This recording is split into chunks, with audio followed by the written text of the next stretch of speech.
Sometimes we have to get geeky to make sure that you are the smartest person in the room. And today I want to talk about the difference, in my view, of how to use the words modern sporting rifle versus semi-automatic rifle and why it's so important, the history of these concepts, and what you should use going forward. I want you to get this right. A lot of people don't get this right, in my opinion, not because they're wrong, but because they're not best. I'm going to show you how to best use the best word when talking about AR-15s and AK-47s and other semi-automatic rifles, so you speak the language of kind of an important group of Americans.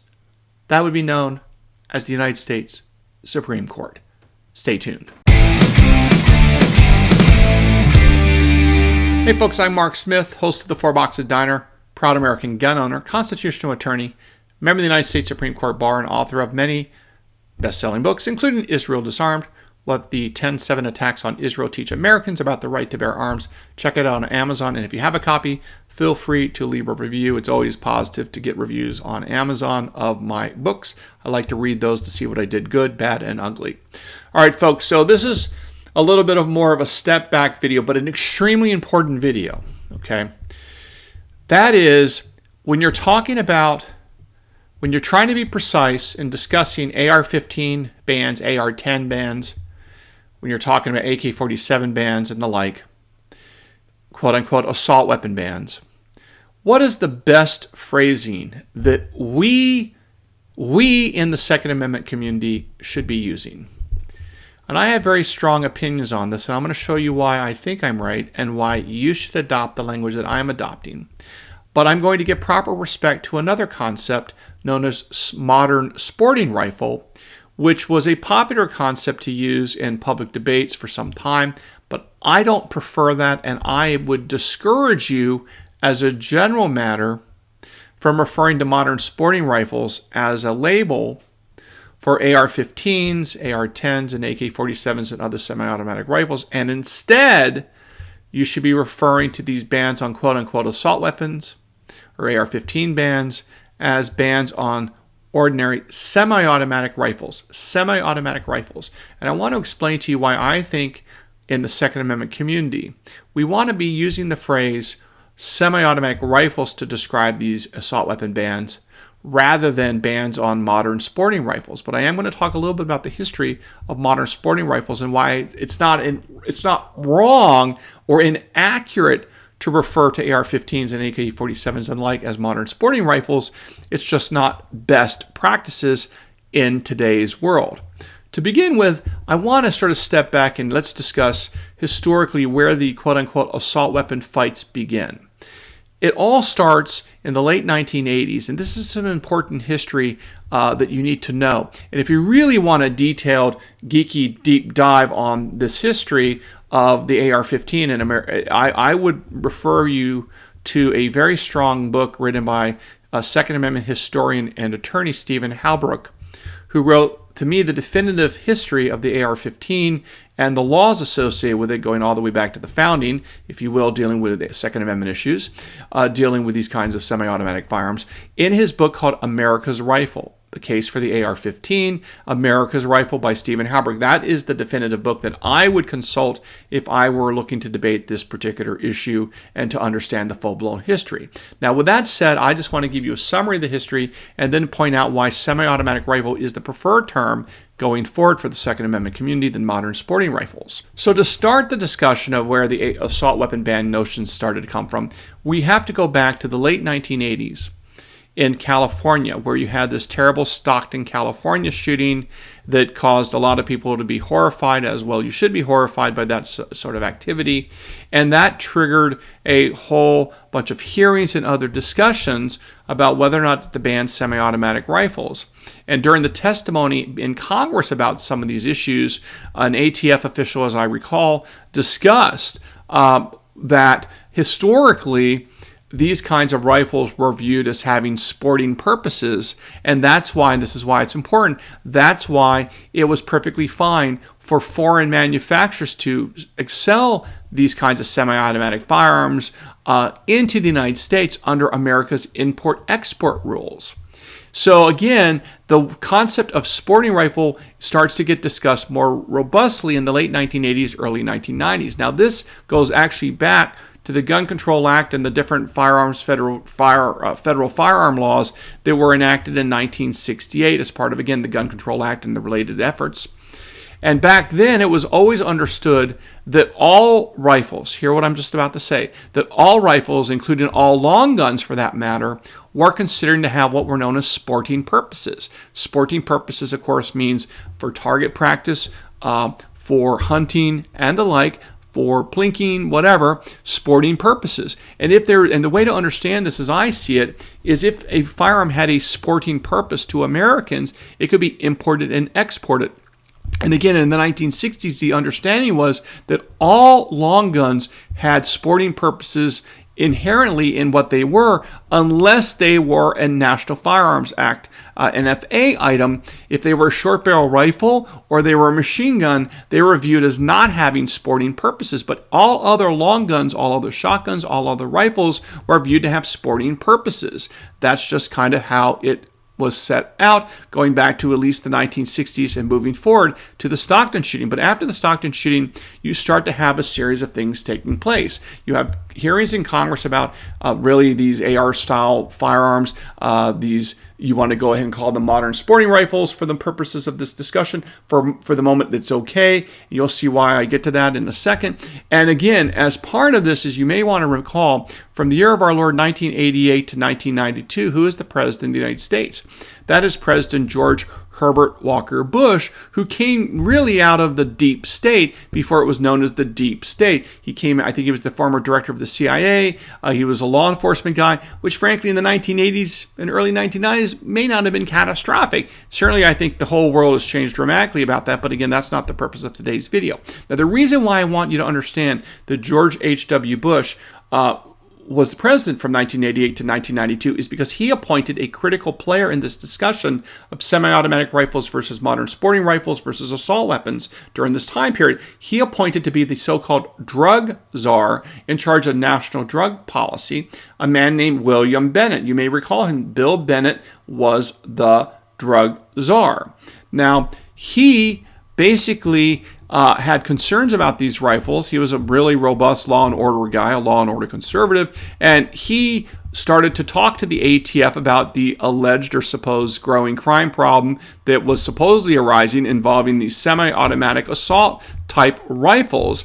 And the key is that drug czar Bill Bennett announced that the ATF director basically said that some of these types of rifles failed to meet the sporting criteria, which was a dramatic shift in policy because, again, from 1968 until the George H.W. Bush administration, all long guns, unless they were specifically NFA items, i.e., again, short barrel rifles or short barrel shotguns or machine guns, were viewed as inherently of a sporting nature, which distinguished them, by the way, from those purely military weapons, because obviously foreign governments could not sell military weapons into the United States without sign-off by, let's say, the Department of Defense and the Pentagon. But if they're just ordinary small arms with the sporting purposes, they could be sold into the United States under America's import and export rules. But Bill Bennett basically announced on behalf of the ATF, which he lacked the authority to do so, that there is now going to be these import-export restrictions on these so-called semi-automatic assault type rifles, which he was just kind of making up. Now, as a consequence of this, there were apparently 5 or 6 models of rifles that had been banned, meaning you could no longer export them into the United States, or you could not import them into the United States, depending on your perspective. And as a consequence, there was a big fight about this, including litigation. Now, the reason why I want you to understand this sporting concept is because of this import-export fight and the reference to sporting purposes in the Gun Control Act of the 1968 and so on, and what Bill Bennett was trying to do as the drug czar. It's important to understand why this notion of sporting purpose is important, because for the purposes of importing and exporting firearms, if it had a sporting purpose, you could basically import-export this. I'm getting it generally right. I don't need to. I'm not an FFL lawyer, but you get the gist of what I'm saying. If it had a sporting purpose in the late from 1968 through the Bill Bennett era, you could import, export them without any big deal. And then Bill Bennett comes along and tries to start restricting this, arguing that some of these lacked, hear what I'm about to say, lacked a sporting purpose. So kind of arising from this, we know what happens in the year of our Lord 1992. George H.W. Bush loses the presidential election. Bill Clinton is elected. And from 1992 to 2000, Bill Clinton is the president. And during that time, there is the enactment in 1994 of a comprehensive crime bill, which includes the so-called 1994 assault weapon ban right before the 1994 midterm elections, which is a result in part of this quote-unquote assault weapon ban. Newt Gingrich destroys the Democrats in the midterm election, takes over the House of Representatives as the Speaker, and Speaker Newt Gingrich begins his rise. And of course, Bill Clinton then goes to the center and gets reelected, and we all know the story from there, which we don't need to belabor that point. So what then happens, of course, is from 1994 to 2004, you have this quote-unquote assault weapon ban. But then what we start to see is a discussion of how do you counter the propaganda language of the anti-gun movement in America. The anti-gunners, of course, label all these black framed rifles that don't have a wood stock as assault weapons. They try to ban assault weapons, and that includes pistols, automatic pistols, as well as rifles. Because remember, we're talking about a time period of the late 1980s and the 1990s that arises what? In what context? We know the answer is this is all before the 2008 Supreme Court decision in District of Columbia versus Heller, which said that handguns cannot be banned in a decision written by Justice Antonin Scalia. So all this discussion about modern sporting rifles and sporting purposes and assault weapons is occurring before 2008. So again, in response to the labeling of these weapons as assault weapons, there's a push by many organizations, including, I believe, by the National Shooting Sports Foundation, a very good organization that represents the gun industry and does a pretty good job of it, of course. And they specifically start saying, we're going to call these guns modern sporting rifles to distinguish them from the propaganda term of assault weapons. So you have the anti-gunners are calling AR-15 style firearms as assault weapons or assault rifles, and then you have kind of the pro-Second Amendment movement referring to these guns as modern sporting rifles. I think to some degree the sporting reference arises out of this import-export battle that I was describing involving Bill Bennett going back to the 60s and so on. We just went over that. Now, here is why, and I'm not criticizing anyone. I'm not saying it's wrong or inaccurate or bad or anything. But now let me cut to the chase. That is where the phrase modern sporting rifle comes from, and it's fine. It's not terrible. You can use it. But let me be clear. Going forward, folks, in the Second Amendment movement, I don't want you as a general matter to use modern sporting rifles to describe AR-15s, AR-10s, AK-47s, and the like. I want you to use the phrase semi-automatic rifles. So when you're debating or discussing or writing an op-ed or doing a blog post or you're doing something on X or Facebook or whatever, don't call AR-15s modern sporting rifles. I want you to refer to them as semi-automatic rifles. And it's not just willy-nilly I'm saying this. And I want to tell you why I believe this is what you should say. And the answer is, right now, the most important fight we have in the Second Amendment movement, other than making sure Donald Trump is elected, of course, that's the most important thing that can happen this year for the Second Amendment movement, is for President Trump to be president again. That stops a lot of terrible things from happening with the anti-gun Biden administration continuing on with an anti-gun Harris administration. So that's the most important thing by far. The second most important thing, in my view, is for the Supreme Court to finally resolve and say that AR-15s and semi-automatic rifles cannot be banned under the Heller precedent. Okay, that's the Snopes-Bianchi case. We've talked about that in other videos. I'm not going to belabor the point in this one, but obviously that's the second most important thing, which means that the most important Second Amendment fight we face right now, in my view, is making sure we have a Supreme Court ruling that says that AR-15s and AK-47s and the like are all protected arms. Now, here's why I want you to use semi-automatic rifles, because it's part of that attempt, that goal of ours. Because one of the most important votes on the U.S. Supreme Court, who I clearly think we have in support of preventing bans on these kinds of ordinary semi-automatic rifles, is now Justice Brett Kavanaugh, then in 2011, Judge Brett Kavanaugh. And you're like, why are we talking about Judge Brett Kavanaugh in the year of our Lord 2011 when he's a Supreme Court justice. It's because you see Judge Brett Kavanaugh in 2011, after Heller was won in the Supreme Court, issued a dissent saying that the District of Columbia's ban on so-called assault weapons, which were really just a ban on semi-automatic rifles, was unconstitutional under the Second Amendment.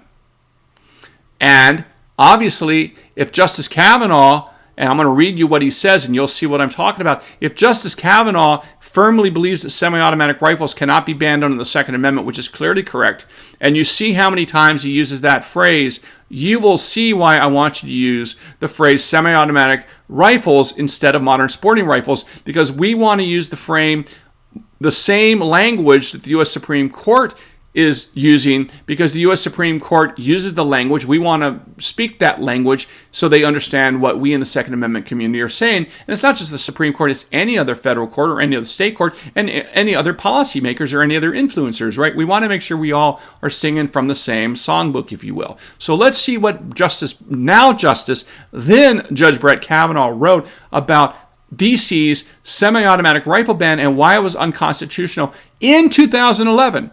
This is what he writes. Then Judge Kavanaugh wrote, quote, "In Heller, the Supreme Court held that handguns, the vast majority of which today are semi-automatic, are constitutionally protected because they have not traditionally been banned and are in common use by law-abiding citizens. There is no meaningful or persuasive constitutional distinction between semi-automatic handguns and semi-automatic rifles. Semi-automatic rifles, like semi-automatic handguns, have not traditionally been banned and are in common use by law-abiding citizens for self-defense in the home, hunting, and other lawful uses. Moreover, semi-automatic handguns are used in connection with violent crimes far more than semi-automatic rifles are. It follows from Heller's protection of semi-automatic handguns that semi-automatic rifles are also constitutionally protected, and that the District of Columbia's ban on them is unconstitutional.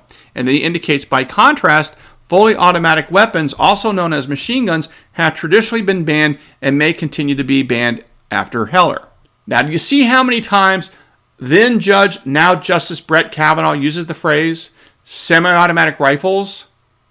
And by the way, if you look at the Caetano concurrence in 2016 by the U.S. Supreme Court, written by Justice Samuel Alito and signed off by Justice Clarence Thomas, they make really the exact same point where they talk about semi-automatic handguns being protected under Heller. They use the phrase semi-automatic handguns. So you see how you have now Justice Brett Kavanaugh, Justice Alito, and Justice Thomas are all talking about semi-automatic firearms. And then, of course, we know you have discussions by other justices, for example, going all the way back to the 1990s in the Staples case, the Staples versus United States case, that talk about semi-automatics in distinction from machine guns and fully automatic weapons.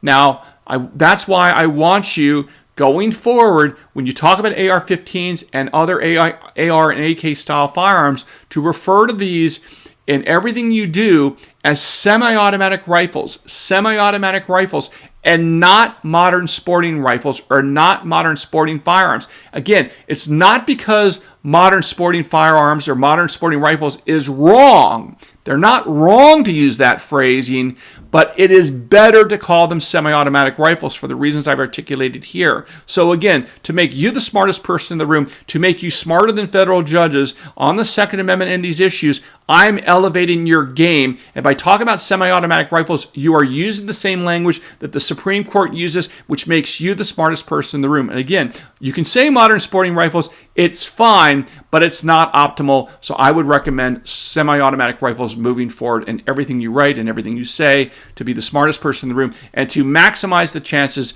of the Second Amendment community succeeding in vindicating and restoring our right to keep and bear arms all across this great country. All right, folks, well, I hope you enjoyed this today. Make sure you follow me on X at 4Boxes Diner. Don't forget to like and subscribe to this channel. We're trying to grow the channel, and we will see you again very soon, I hope, here at the 4Boxes Diner. Orders up. Table 2A.